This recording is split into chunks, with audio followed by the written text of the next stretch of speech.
Batman v Superman. You remember that movie, right? It was the worst thing to happen to humanity since the bubonic plague? Or so some people would have you believe. Everyone seems to have an opinion on this movie, and if you care to hear our thoughts, you can check out our Deadpool vs BVS video linked in the description. With the release of the R-rated Ultimate Edition, Zack Snyder delivers a more rounded version of the movie, complete with extra blood spatterings, an F-bomb, and amazingly, some extra dialogue for Superman. He might be indestructible, but not even Supes is immune to the editor's kryptonite spear. While the new cut offers a little more clarity to important scenes, it doesn't really do anything to alter the tone or characterization. So if you hate these things before, keep running, guys. There are way too many subtle changes to cover every new edition here, but we'll be covering the main points. So if you can't be asked to watch the new version and just want to know what was added, we've got you covered. So starting with the opening scenes in Africa, the anonymous photographer we all suspected was Jimmy Olsen introduces himself to Lois Lane as none other than Jimmy Olsen, obviously.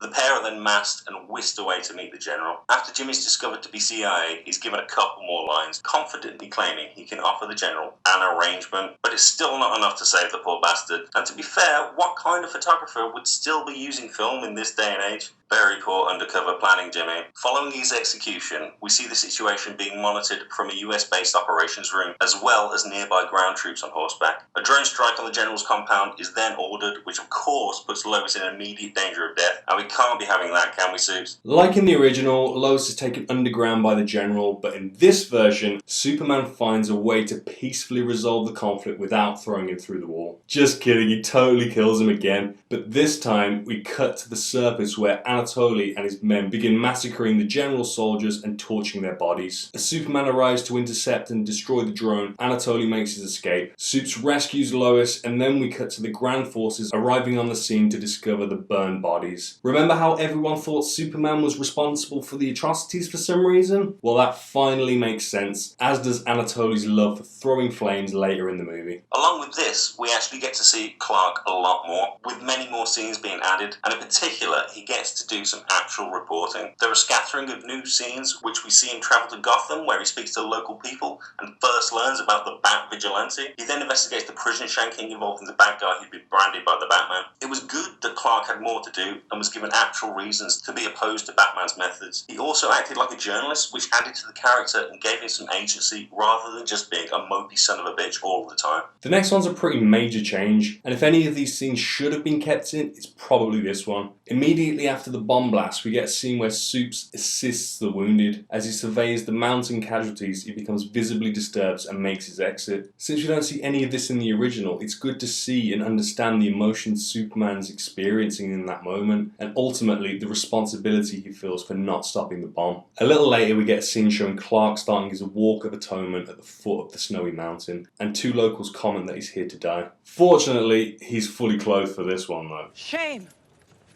Shame! Shame!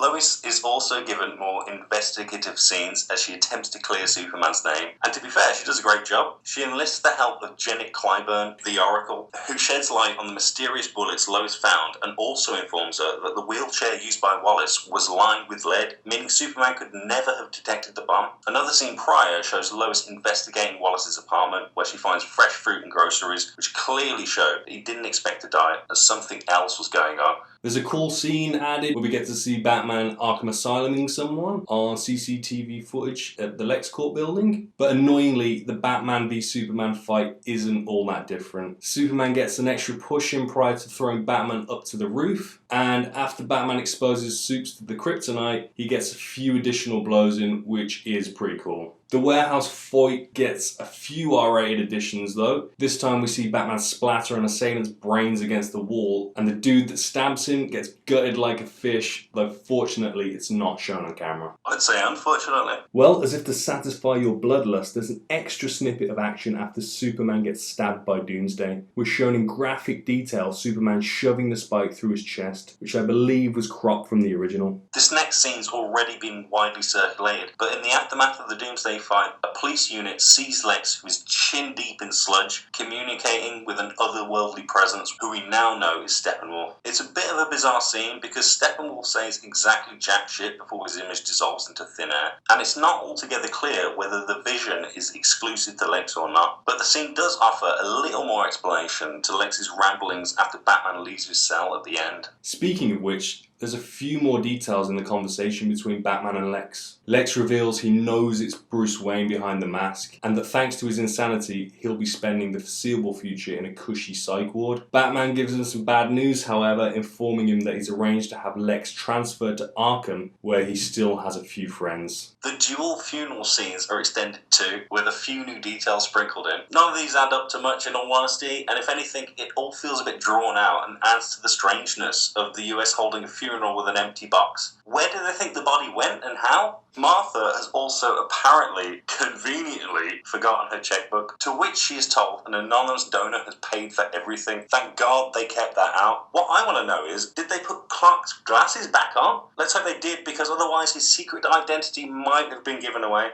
Dun dun dun! So what else was added? Very quickly, there's a brief scene during the Metropolis destruction showing a group of kids that explains where the orphan girl came from. The two cops dispatched to the Batman disturbance are watching a college football game between Gotham and Metropolis, where the latter are kicking ass. And as they go to investigate, they drive past a Gotham Seaport sign with graffiti alluding to the Watchmen movie. Lex explains the origins of the LexCorp name, which is pretty dull. Bruce pops some post-coitus pills and drinks some booze. There's a quick cameo from Jon Stewart who jokes about Superman's costume, and this is part of a slightly long intro to the museum scene between Bruce and Diana. We get to see Alfred splitting some logs. We actually get to see Lois being kidnapped and thrown into the back of a van. There's a few extra shots thrown into the beginning of Batman's nightmare/future vision, but nothing to actually justify its presence in the movie. And there's an F-bomb from Wallace after Lex introduces himself. But we kind of touched on that already. So there you have it. Most of the major additions to the Ultimate Cut. Nothing enormous, but if you're one of the few people that adored the original, there's plenty of details and extra Easter eggs here to keep you interested. For the rest of us, the new version is a little bit of a slog, and given how poorly the original was received, I'm not sure the new cut will win BVS any new fans. Here's where I have to disagree with you, Doopie. I think this cut of the movie is far superior to the theatrical version. It's not clear